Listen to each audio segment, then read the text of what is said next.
Buenas tardes.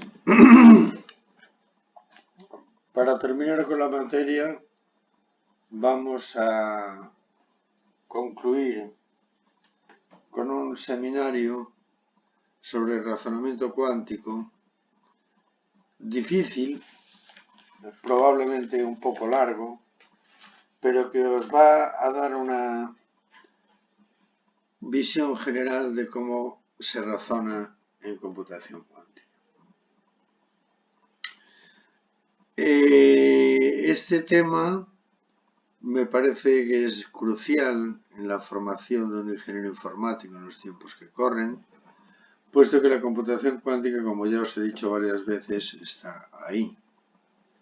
Está ahí hasta el punto de que ya se hace teleportación cuántica a varios miles de kilómetros de distancia. Pero vamos a empezar a ver algoritmos que tienen una utilidad casi práctica. Vamos a ver un poco las generalidades de los algoritmos cuánticos de razonamiento.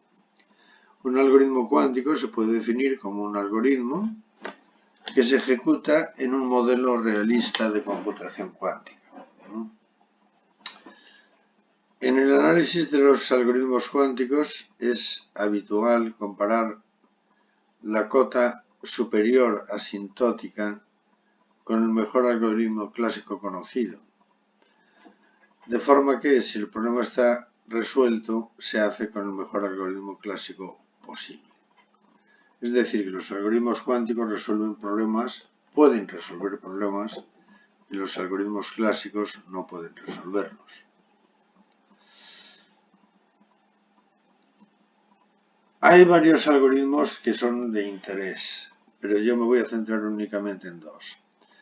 En la literatura se puede leer que entre los algoritmos cuánticos destacables encontramos el algoritmo de Deutsch-Jozsa, que fue propuesto por David Deutsch y Richard Jozsa. Richard Jozsa trabaja en la Universidad de Cambridge. Fijaros la fecha, en 1992, es una fecha relativamente reciente, y fue mejorado por Richard Cleve, Arthur Eckert y Chiara Machiavello y Michele Mosca, sobre todo Michele Mosca, en 1998. Pero antes de empezar, no vamos a ver el algoritmo generalizado de Deutsch-Jozsa, sino que vamos a ver primero el algoritmo de Deutsch, que es el primer algoritmo cuántico que se utilizó para obtener inferencias válidas en un dominio válido. Básicamente, el propósito del algoritmo de Deutsch es determinar si una función de tipo caja negra f aplicada sobre 0,1 elevado a n, que se proyecta en 0,1, es constante o balanceada. ¿Qué quiere decir esto? Dada una función que para una entrada de n bits da un solo bit de salida, se trata de determinar si la salida es independiente de la entrada o si para la mitad de las entradas es 0 y para la otra mitad es 1. El algoritmo de Deutsch-Jozsa, que es la generalización del algoritmo de Deutsch, fue uno de los primeros algoritmos diseñados para ejecutarse sobre un computador cuántico y es mucho más eficiente que los algoritmos clásicos, ya que aprovecha el paralelismo inherente a los estados de superposición, como esto ya os suena. El problema de Deutsch-Jozsa nos da una función cuántica, que es, ya digo, el aspecto general, f de x1, x2, xn, que toma n bits de entrada, y devuelve un valor binario f de x1, x2, xn. Sabemos que la función es constante, 0 en todas las entradas o 1 en todas las entradas, o balanceada, devuelve 1 para la mitad de las entradas y 0 para la otra mitad. El problema es entonces determinar cómo es la función, si constante o balanceada, aplicando entradas a la caja negra y observando su salida.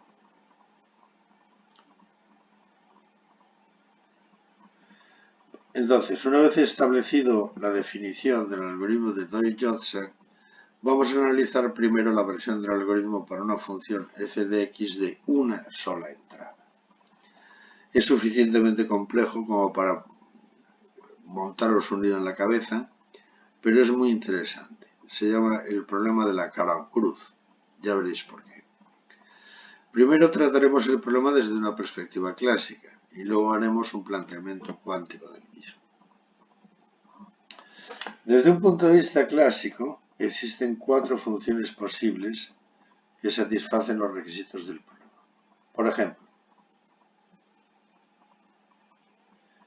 si la entrada es 0, la salida puede ser f de 1 de 0 igual a 0, o f de 2 de 0 igual a 0, o f de 3 de 0 igual a 1, o f de 4 de 0 igual a 1. Si la entrada es 1, la salida puede ser f de 1 igual a 0, f de 2 de 1 igual a 1, f de 3 de 1 igual a 0, f de 4 de 1 igual a 1, y de acuerdo con lo establecido, f de 1 y f de 4 son constantes, porque f1 siempre devuelve 0 y f4 siempre devuelve 1. Fijaros ahí. F de 4 siempre devuelve 1 y f de 1 siempre devuelve 0. Mientras que f de 2 y f de 3 son balanceadas. Es decir, f de 2 y f de 3 devuelven 0 o devuelven 1 dependiendo de la entrada. Entonces podemos construir desde un punto de vista clásico unas funciones. X igual a f de 0 e y igual a f de 1 y una máquina de Turing convencional que, aplicándose sobre las dos entradas x e y, es igual a 1 si y solo si x igual a y, y es igual a 0 si x es distinto de y. Sin embargo, como veis ahí, esta máquina de Turing requiere explícitamente que evaluemos la función f 2 veces. La pregunta que se hizo Deutsch es la siguiente. ¿No podríamos resolver el problema evaluando la función una sola vez? Este planteamiento equivale a decir que necesitamos una máquina de Turing M', de forma que M' de x es igual a 1 si x es igual a y, y M' de x es igual a 0 si x es distinto de y. Sin embargo, esta máquina de Turing es imposible de construir siguiendo un planteamiento clásico, porque y no es una entrada del sistema. Entonces Deutsch se plantea la resolución del problema desde una perspectiva cuántica. Para ello considera los qubits 0 y 1, sobre los cuales aplicamos una transformación de Hadamard, de forma que la transformación de Hadamard aplicada sobre el ket 0, como sabéis, es la suma de los dos kets 0 y 1 dividido por raíz de 2, que es el factor de normalización. Y aplicando la función de Hadamard, la puerta de Hadamard sobre el ket 1, nos devuelve la diferencia entre 0 y 1 y lo multiplica por 1 por raíz de 2, que es el factor de normalización. Vamos a olvidarnos del factor de normalización para hacer la explicación más clara. Entonces, definimos un ket x, que es igual a ket 0 más ket 1, y un ket y, que es ket 0 menos ket 1. Donde, como ya he dicho, hemos prescindido de los factores de normalización para una mayor claridad. El objetivo es construir una puerta cuántica de dos entradas y de dos salidas que realice la transformación u aplicado sobre x y se mapea en x, en el ket x, y XOR f de x. Vamos a ver por qué. Primero configuramos la entrada. La entrada la configuramos de forma XY, que como sabéis es una forma abreviada de expresar el producto tensorial X por Y. Y esto es igual a 0, 0, menos 0, 1, más 1, 0, menos 1, 1. Esto es un estado entrelazado y superpuesto que permite evaluar la función f una sola vez. Aplicamos la transformación propuesta sobre la entrada, con lo que obtenemos la salida. Función de onda de la salida es igual a el operador de transformación por la función de onda de entrada. Es igual a 0, 0 más f de 0 menos 0,1 más f de 0 más 1, 0 más f de 1 menos 1,1 más f de 1. En donde cuando digo más quiero decir OR exclusivo. Ahora vamos a analizar cada uno de los términos de la salida. En el caso de A, 0 XOR f de 0, si f de 0 es igual a 0, tenemos 0,0 más f de 0, que es igual a 0,0 más 0, que es igual a 0, 0, que es igual a 0,f de 0. Si f de 0 es igual a 1, tenemos que 0,0 más f de 0 es igual a 0,0 más 1 igual a 0,1 igual a 0,f de 0. Fijaros que aquí f de 0 es 0, aquí es 0, y por lo tanto el segundo término del ket se puede representar a través de la función. Vamos a seguir ahora con 0,1 más, ya digo, cuando digo más quiero decir XOR. 0,1 más f de 0. Si f de 0 es igual a 0, entonces 0,1 más f de 0 es igual a 0,1 más 0 igual a 0,1 igual a 0, not f de 0. F de 0 es igual a 0, aquí sale 1, pues es la negación. Not f de 0. Si f de 0 es igual a 1, tenemos 0,1 más f de 0, que es igual a 0,1 más 1, que es igual a 0,0, y vuelve a ser igual a 0, not f de 0. El tercer caso, 1,0 más f de 1, si f de 1 es igual a 0, entonces tenemos 1,0 más f de 1, que es igual a 1,0 más 0, que es igual a 1,0, que es igual a 1,f de 1. Y si f de 1 es igual a 1, tenemos que 1,0 más f de 1 es igual a 1,0 más 1, que es igual a 1,1, que es igual a 1,f de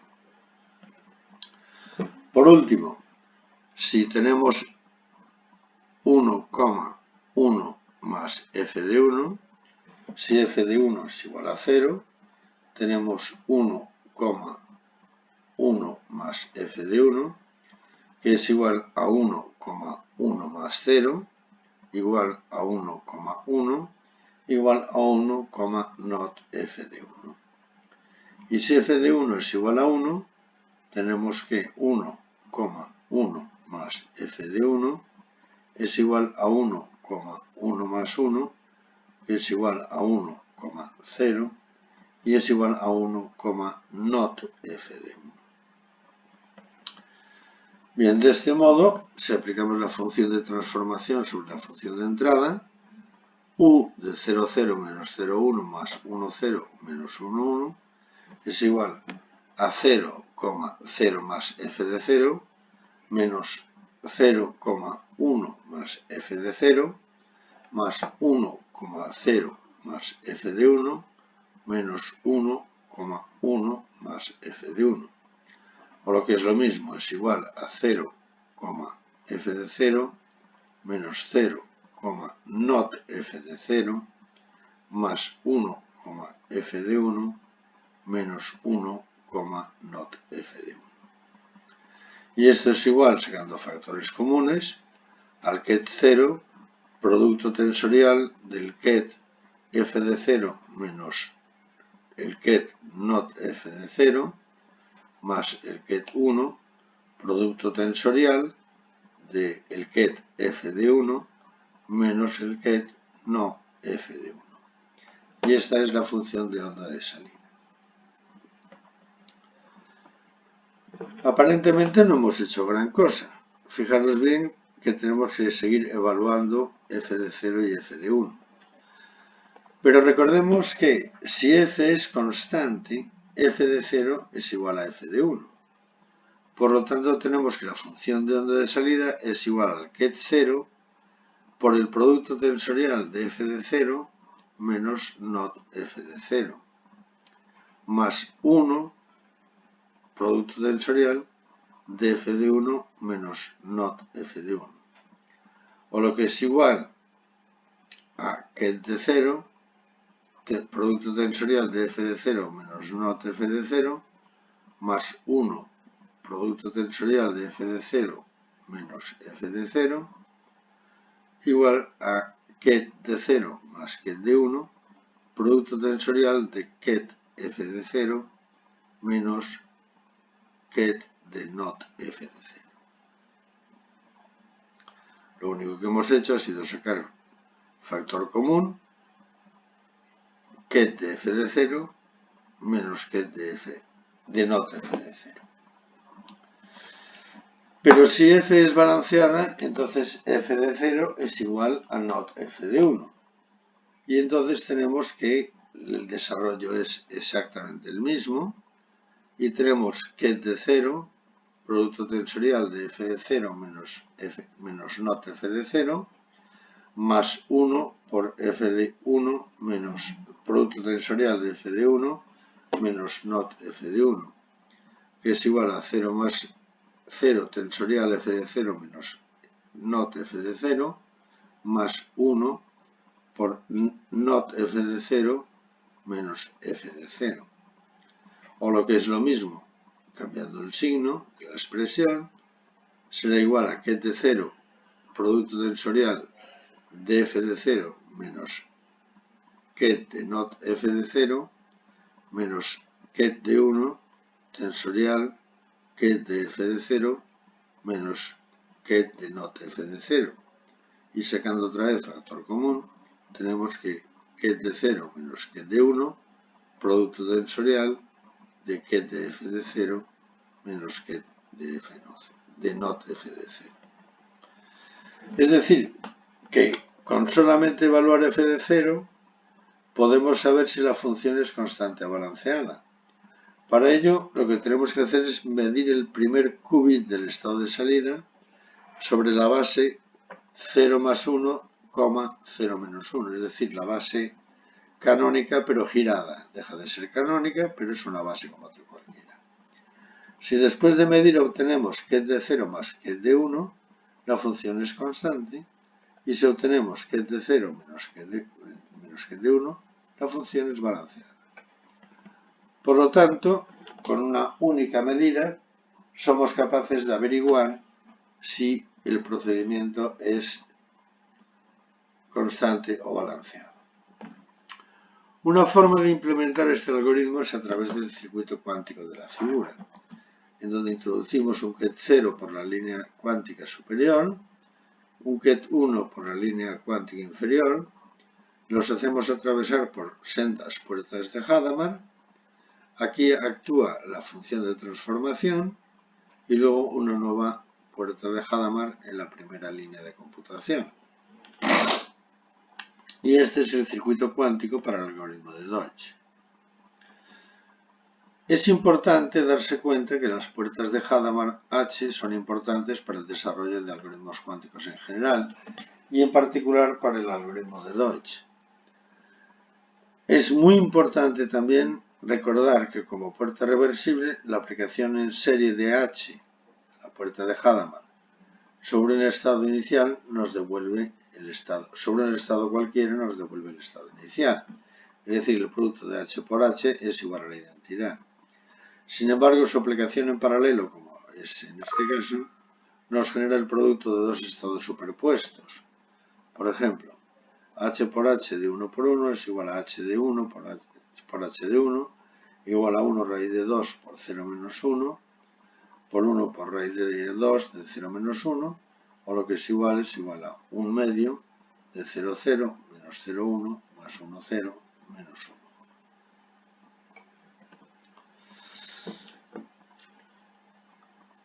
Bien, vamos a seguir un poquito más adelante y en este contexto llamaremos transformada de Hadamard a la aplicación de n puertas de Hadamard en paralelo sobre n qubits y eso lo denotamos como h elevado a tensorial de n.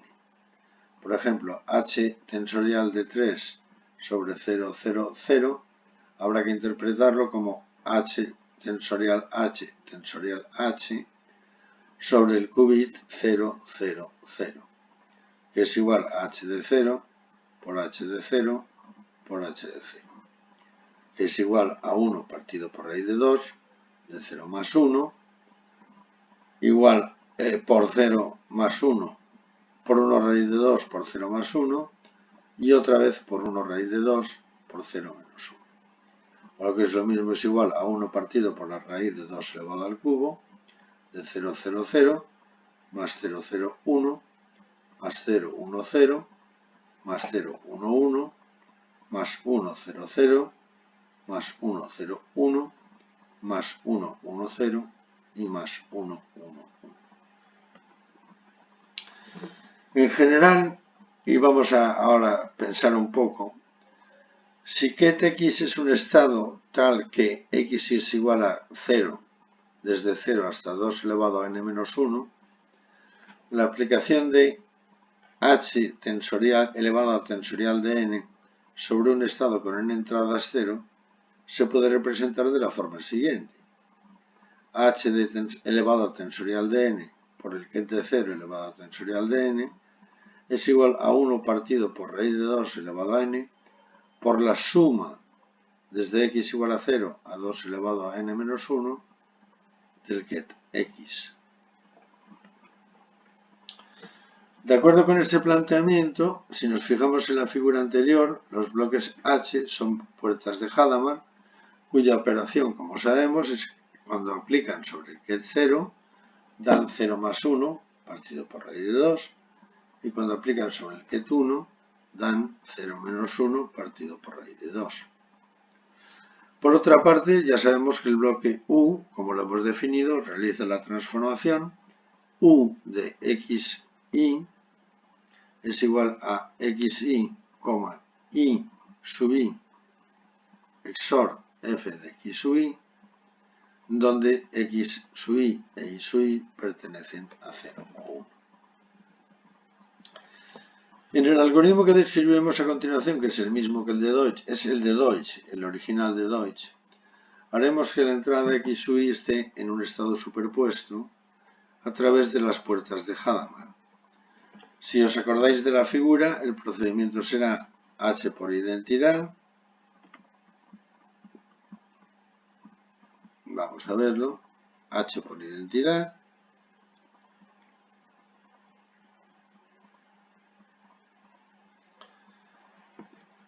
La operación U sobre H por H tensorial sobre el ket 0 y el ket 1. Y el algoritmo implica los siguientes pasos. Primero tenemos que definir un estado inicial de entrada, 0 y 1, y aplicar en paralelo las puertas de Hadamard para generar el producto de estados de dos superposiciones. Luego aplicamos la transformación U al estado obtenido en el paso anterior y sobre este nuevo resultado se aplica una puerta de Hadamard al primer qubit, dejando el segundo qubit sin modificar. El proceso evoluciona de la siguiente forma. H de 0 igual a 1 partido por raíz de 2 de 0 más 1. H de 1 es igual a 1 partido por raíz de 2 de 0 menos 1. H tensorial H de 0, 1 es igual a 1 medio de 0, 0 menos 0, 1 más 1, 0 menos 1, 1. Y ahora tenemos que aplicar la transformación U a este estado. Y esto es la aplicación de U sobre este estado, es U de 1 medio de 0, 0 menos 0, 1 más 1, 0 menos 1, 1. Igual a 1 medio de U de 0, 0 menos, metemos la U dentro, de 1 medio de U de 0, 0 menos U de 0, 1 más U de 1, 0 menos U de 1, 1. Ahora conviene recordar que tanto f de 0 como f de 1 pueden valer 0, 1. Y daros cuenta de que si f de 0 es igual a 0, 0 más f de 0 es igual a 0. Si f de 1 es igual a 0, 0 más f de 1 es igual a 0. Si f de 0 es igual a 1, 0 más f de 0 es igual a 1. Si f de 1 es igual a 1, 0 más f de 1 es igual a 1. Si f de 0 es igual a 0, 1 más f de 0 es igual a 1. Si f de 1 es igual a 0, 1 más f de 1 igual a 1. Y si f de 0 es igual a 1, 1 más f de 0 es igual a 0. Y si f de 1 igual a 1, 1 más f de 1 es igual a 0. Si aplicamos ahora las transformaciones de Deutsch, tenemos que U de 0, 0 es igual a 0, 0 más f de 0, que es igual a 0, f de 0, que es igual a 1 menos f de 0 por 0, 0, más f de 0 por 0, 1. Si lo aplicamos a la transformación de Deutsch sobre 0, 1, tenemos 0, 1 más f de 0, que es igual a 0, not f de 0, que es igual a f de 0 por 0, 0, más 1 menos f de 0 por 0, 1. Si hacemos U sobre 1, 0, tenemos 1, 0 más f de 1, que es igual a 1, f de 1, que es igual a 1 menos f de 1 por 1, 0, más f de 1 por 1, 1. Y si hacemos la transformación U de 1, 1, es igual a 1, 1 más f de 1, que es igual a 1, not f de 1, igual a f de 1 por 1, 0, más 1 menos f de 1 por 1, 1. Si desarrollamos ahora la expresión completa, la transformación de h tensorial h por el ket 0 y por el ket 1 nos da igual a 1 medio de 1 menos f de 0 por 0, 0, más 1 medio de f de 0 por 0, 1, menos 1 medio de f de 0 por 0, 0, menos 1 medio de 1 menos f de 0 por 0, 1, más 1 medio de 1 menos f de 1 por 1, 0, más 1 medio de f de 1 por 1, 1, menos 1 medio de f de 1 por 1, 0, menos 1 medio de 1 menos f de 1 por 1, 1. O lo que es igual, sacando factor común, es 1 medio menos f de 0 por 0, 0, menos 1 medio de f de 0, menos 1 medio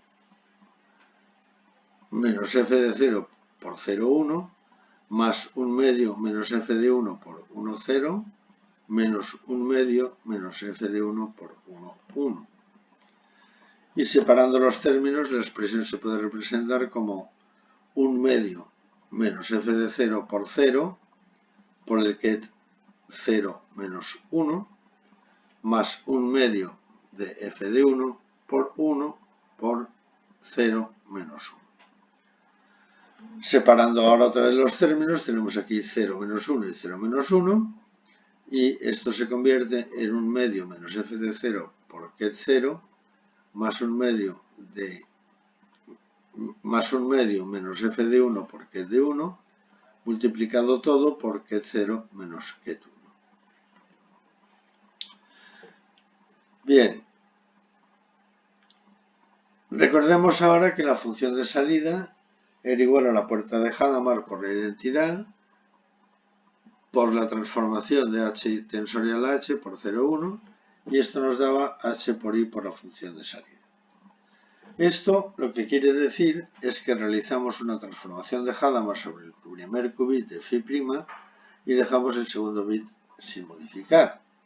Por lo tanto, en nuestro caso, desarrollando la expresión, tenemos que h de 1 medio menos f de 0 ket 0 es igual a 1 partido por raíz de 2 por 1 medio menos f de 0 por 0 más 1. Y h aplicado sobre 1 medio menos f de 1 por 1 es igual a 1 medio, 1 partido por raíz de 2 de 1 medio menos f de 1 por 0 menos 1. Fijaros que en un caso es más y en el otro es menos.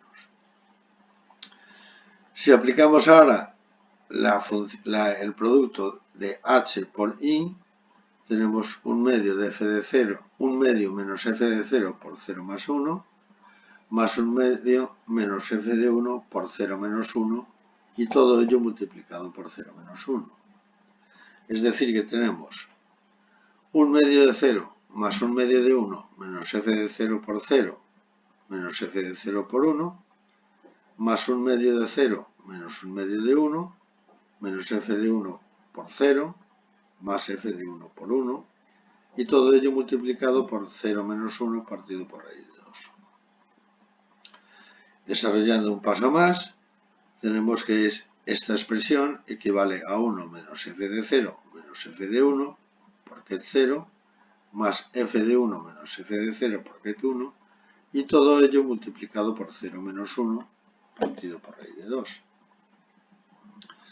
Ahora analizamos la salida. Si f de 0 es igual a f de 1, f de 1 menos f de 0 es igual a 0. Y la salida será más o menos 0, da igual, por 1 partido por raíz de 2 de 0 menos 1. Y si f de 0 es distinto de f de 1, resulta que 1 menos f de 0 menos f de 1 es igual a 0. Y la salida nos da más o menos ket 1 por 1 partido por raíz de 2 de 0 menos 1.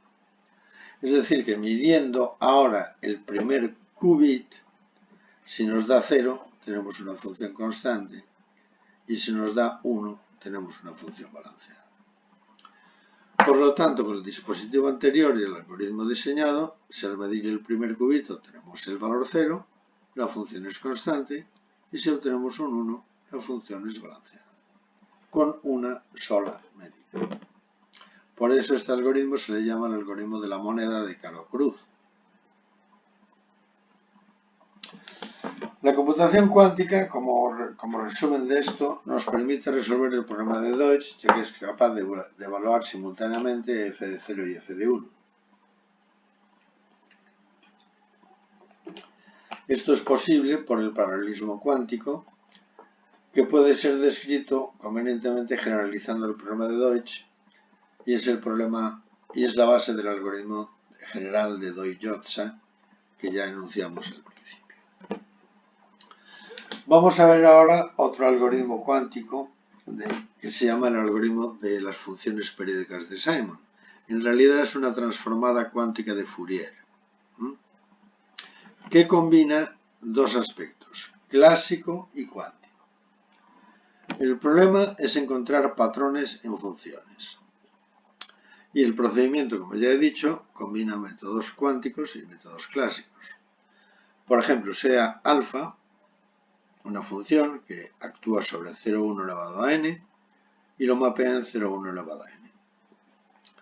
Alfa puede ser evaluada, podemos evaluar alfa, pero a nosotros se nos presenta como una caja negra, no sabemos qué pasa ahí. Sabemos que hay una cadena binaria oculta, que denominamos C vectorial, igual a C0, C1, puntos suspensivos C-1. y que C vectorial es el periodo de la función alfa. Como veis, esto es una transformación de Fourier. Entonces, si C vector es igual a C0, C1, Cn-1, para todo x vector y para todo y vector pertenecientes a 0, 1 elevado a n, resulta que alfa de vector x será igual a alfa de vector y. Si y solo si el vector x es igual al vector y, or exclusivo el periodo de la función c. Claramente c tiene que ser el periodo de la función porque es lo que se repite. A partir de c vuelve a ser x y así sucesivamente. El objetivo es encontrar este periodo. Daros cuenta de que si c es igual a 0 elevado a n, entonces la función es 1, 1. Y si c es distinto de 0 elevado a n, entonces la función es 2 a 1. En cualquier caso, eso no nos importa, pero vamos a verlo con un ejemplo. Consideremos que n es igual a 3 y que el periodo de la función en forma vectorial es 1, 0, 1. Y tenemos los siguientes valores. Para el vector y, 0, 0, 0, 0, 0, 1, 0, 1, 0, 0, 1, 1, 1, 0, 0, 1, 0, 1, 1, 1, 0 y 1, 1. El periodo es siempre el mismo. 1, 0, 1, 1, 0, 1, 1, 0, 1, 1, 0, 1. Y sabemos que x es igual a y más, bueno, or exclusivo c, que será igual a 1, 0, 1, 1, 0, 0, 1, 1, 1, 1, 1, 0, 0, 0, 1, 0, 0, 0, 0, 1, 1 y 0, 1, 0. Obviamente, alfa de 0, 0, 0 es igual a alfa de 0, 0, 1, que es la función. Alfa de 0, 0, 1 es igual a alfa de 1, 0, 0, que es la función. Alfa de 0, 1, 0 tendrá que ser igual a alfa de 1, 1, 1, que es la función. Alfa de 0, 1, 1 tendrá que ser igual a alfa de 1, 1, 0, que es la función. Alfa de 1, 0, 0 tendrá que ser igual a alfa de 0, 0, 1, que es la función. Alfa de 1, 0, 1 tendrá que ser igual a alfa de 0, 0, que es la función. Y alfa de 1, 1, 0 tendrá que ser igual a alfa de 0, 1, 1, que es la función. Y alfa de 1, 1, 1 tendrá que ser igual a alfa de 0, 1, 0, que es la función. Claro, si nos dan esto, no es trivial encontrar cuánto vale c. Entonces, la solución clásica pasa por evaluar alfa varias veces. Si para dos vectores x1 y x2 alfa es constante, podemos decir sin ningún lugar a dudas que x1 es igual a x2 más el periodo. Sumando x1 más x2, que es igual a x2 más c más x2, obtenemos el periodo. Vamos a ver cómo se hace. El número de evaluaciones con la solución clásica impone una restricción, que es que si alfa es de 2 a 1, tenemos que evaluar como mucho la mitad de las entradas para encontrar una repetición. Y si tenemos que evaluar más, entonces alfa es 1 a 1 y el periodo de la función es igual a 0 elevado a n. Por lo tanto, en el peor de los casos, el número de evaluaciones será 2 elevado a n partido por 2 más 1, que es igual a 2 elevado a n menos 1 más 1. Vamos a ver si lo podemos hacer mejor. En la aproximación cuántica, Simon propone la transformación unitaria, el algoritmo y el circuito que se muestran a continuación. Y el proceso debe repetirse varias veces. La transformación unitaria que propone Simon es aplicada sobre los vectores x e y en forma de kets, es igual a el ket vector x por el ket de vector y XOR alfa del vector x. Y el algoritmo es este dibujito que aparece aquí por I, que es esta entrada,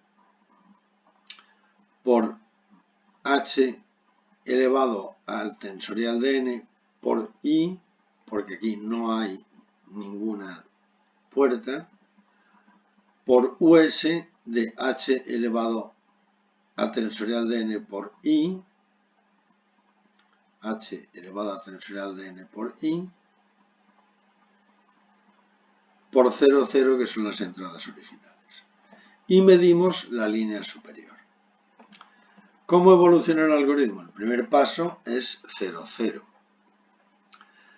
El segundo paso es 1 partido por raíz de 2 elevado a n de la suma de x perteneciente a 0, 1 elevado a n de x por 0, porque el segundo qubit pasaba por identidad, que es lo mismo que 1 partido por raíz de 2 elevado a n de x igual a 0 a 2 elevado a n menos 1, en donde x ya no es vector, sino es un string por el vector 0. Ahora el tercer paso implica 1 partido por raíz de 2 elevado a n de la suma de x perteneciente a 0,1 elevado a n por el vector del vector x, ket x, por el vector alfa, ket de alfa de x vectorial. Pasándolo todo a strings, tenemos que es igual a 1 partido por raíz de 2 elevado a n de la suma desde x igual a 0 a 2 elevado a n menos 1 de ket x por alfa de x. Y el cuarto y último paso es igual a 1 partido por 2 elevado a n de la suma de x perteneciente a 0, 1 elevado a n. Fijaros ahora aquí lo que estoy haciendo.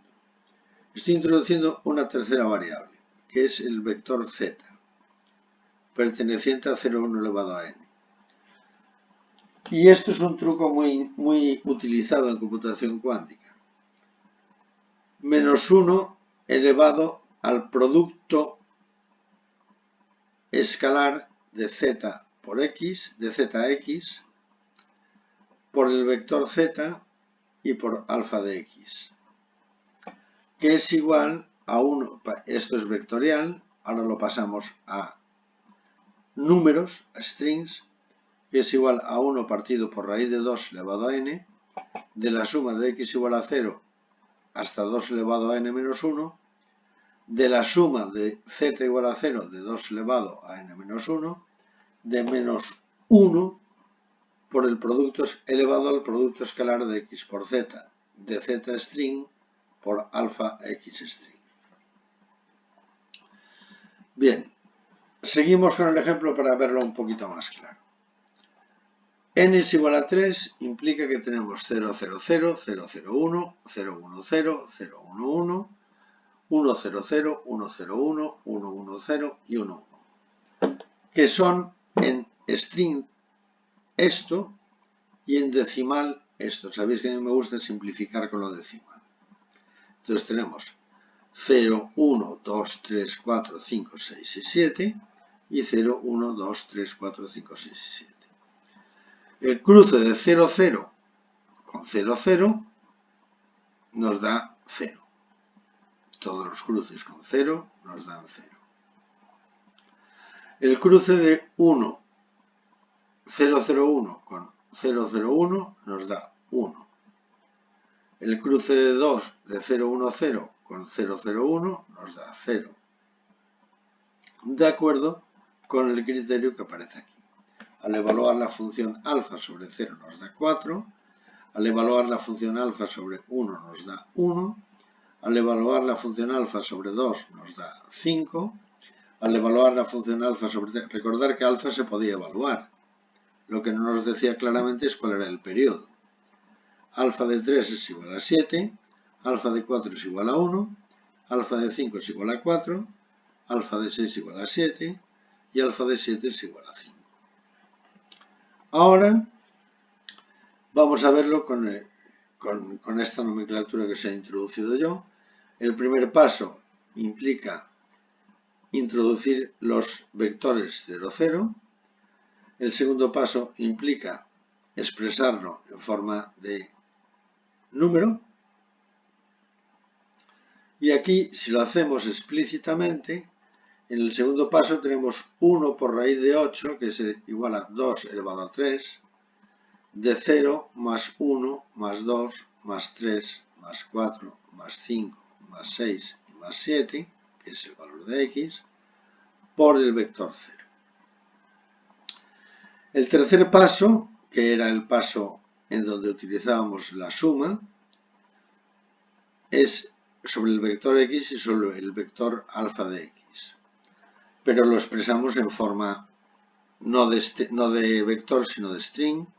Y entonces tenemos que f de 2, que phi de 2 es igual a 1 partido por raíz de 8, de 0 por alfa de 0, más 1 por alfa de 1, más 2 por alfa de 2, más 3 por alfa de 3, más 4 por alfa de 4, más 5 por alfa de 5, más 6 por alfa de 6, más 7 por alfa de 7. Pero recordar que alfa la podíamos evaluar. Y el poder evaluar alfa, de acuerdo con el criterio anterior, que es el mismo que aparece aquí, alfa de 0 es igual a 4, alfa de 1 es igual a 1, alfa de 2 es igual a 5, alfa de 3 es igual a 7, alfa de 4 es igual a 1, alfa de 5 es igual a 4, alfa de 6 es igual a 7 y alfa de 7 es igual a 5. Aparentemente no hemos hecho nada tampoco. Pero ahora tenemos que desarrollar ese truquillo que os decía yo, esta z. Esta z lo que nos va a hacer es lo siguiente. Sobre la función phi sub 3, que es 0, más 1, más 2, más 3, más 4, más 5, más 6, más 7, tensorialmente por 4, que es la evolución de alfa sub 0, más 0 menos 1 más 2 menos 3 más 4 menos 5 más 6 menos 7 por 1, que es alfa de 1. Más 0 más 1 menos 2 menos 3 más 4 más 5 menos 6 menos 7 por tensorial 5, que es alfa de 2. Más 0 menos 1 menos 2 más 3 más 4 menos 5 menos 6 más 7 por 7, que es alfa de 3. Más 0 menos 1 más 1 más 2 más 3 menos 4 menos 5 menos 6 menos 7 por 1, que es alfa de 4. Más 0 menos 1 más 2 menos 3 menos 4 más 5 menos 6 más 7 por 4, que es alfa de 5. Más 0 más 1 menos 2 menos 3 menos 4 menos 5 más 6 más 7 por 7, que es alfa de 6. Y más 0 menos 1 menos 2 más 3 menos 4 más 5 más 6 menos 7 por 5, que es alfa de 7. Fijaros que aquí hay una cosa muy importante. Los kets en decimal son siempre los mismos. Lo que cambian son los signos. Y además se alternan. De forma que podemos hacer lo siguiente. Tenemos aquí, he puesto en rojo, que en el cuarto paso tenemos 0 más 1 más 3 más 4 más 6 más 5 más 6 en rojo, 0 menos 1 menos 3 más 4 más 5 más 6, por ket 0, por ket 4, por ket 1. Vamos a coger los kets 4, por ejemplo. Ket 4. Los he ordenado de forma que sea fácil verlo. 0, 0, 0. Más 1 menos 1, 0. 2 y 2, 2. 3 y menos 3, 0. 4 y menos 4, 0. 5 y 5, 5. 6 y menos 6, 0. Y 7 y 7, 7. Luego esto quedaría claramente simplificado. Ahora hacemos con el ket 1. y tenemos también la alternancia de signos. De forma que al final nos queda 0 más 2 más 5 más 7 por 4, 0 más 2 menos 5 menos 7 por 1, 0 más 2 más 5 más 7 por 4, 0 más 2 menos 5 menos 7 por 1, 0 más menos 2 más 5 menos 7 por 5, 0 menos 2 menos 5 más 7 por 7, 0 menos 2 más 5 menos 7 por 5 y 0 menos 2 menos 5 menos 7 por 7. Con lo cual podemos escribir la expresión como en el último paso, como 0, factor común tensorial, de 4 más 1 más 5 más 7. Otra función que tenemos que es válida es 2 tensorial 4 más 1 menos 5 menos 7. Otra función válida es 5 tensorial 4 menos 1 más 5 menos 7. Y otra función que es válida es 7 tensorial 4 menos 5 menos 1. 4 menos 1 menos 5 más 7. Y ahora nos encontramos con el problema de que tenemos un sistema lineal de ecuaciones. Y aquí es donde entra la parte clásica de la transformada cuántica de Fourier. Si medimos el primer qubit, obtenemos 0, que es 0, 0, 0. Acordaos del truco este de ZX, 0, 0, 0, el periodo será igual a 0. Si al medir el primer qubit nos da 2, tenemos que 0, 1, 0, el periodo es igual a 0. Si al medir el primer qubit nos da 5, esto equivale a decir 1, 0, 1, C igual a 0. Y si al medir el primer qubit tenemos 7, es 1, 1, 1, C igual a 0. Ahora, escribimos el periodo vectorial como un string y tenemos el siguiente sistema de ecuaciones. 0, 0, 0, C1, C2, C3 es igual a 0, lo que implica una solución trivial. Para que este producto escalar sea 0, lo que tiene que ocurrir es que 0 por C1 más 0 por C2 más 0 por C3 sea igual a 0. Esta es la solución trivial. Vamos a ver la solución no trivial. Para ello necesitamos hacer uso de 0, 1, 0, C1, C2, C3, que es igual a 0, lo cual implica que 0 por C1 más 1 por C2 más 0 por C3 es igual a 0. Luego ya sabemos el segundo término del periodo, que es C2 igual a 0, porque es la única forma de que esto sea igual a 0. Ahora, para resolver los otros dos términos del periodo, necesitamos 1, 0, 1 y 1, 1.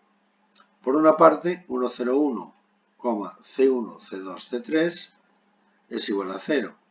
Esto implica que 1 por C1 más 0 por 0 más 1 por C3 es igual a 0. O lo que es lo mismo, C1 más C3 es igual a 0 y C1 tiene que ser obviamente C1 igual a C3, pero puede ser cualquiera de los dos, 0 o 1. Para lo cual utilizamos la cuarta ecuación, que es 1, 1, 1 de C1, C2, C3, y la solución es 1 por C1 XOR 1 por 0, porque esto ya lo sabemos de antes, XOR 1 por C3 igual a 0. Luego, por una parte tenemos la solución trivial, que es 0, 0, 0, o la solución no trivial, que es 1, 0, 1. Y este es precisamente el periodo de la función. Si nos vamos para atrás,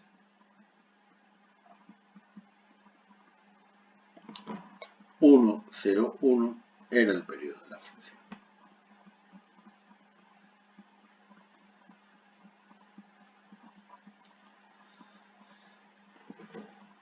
Lo podemos comprobar si queréis. Alfa de 0, bueno, esto se puede comprobar fácilmente. Si el periodo es 1, 0, 1, nos da los valores correspondientes. Y en el método, la ganancia que tenemos con sobre el método clásico es que en el método clásico necesitábamos 2 elevado a n-1 más 1 evaluaciones, mientras con el método de Simon la complejidad se reduce a n evaluaciones, con una ganancia notable sobre el proceso del problema. Y esto es todo en cuanto se refiere al curso de RCRA. Estoy encantado de haber estado con vosotros y os deseo lo mejor y que cuando nos veamos por ahí nos podamos tomar una cerveza. Tener mucha suerte en la vida, que está muy jodida. Un abrazo para todos.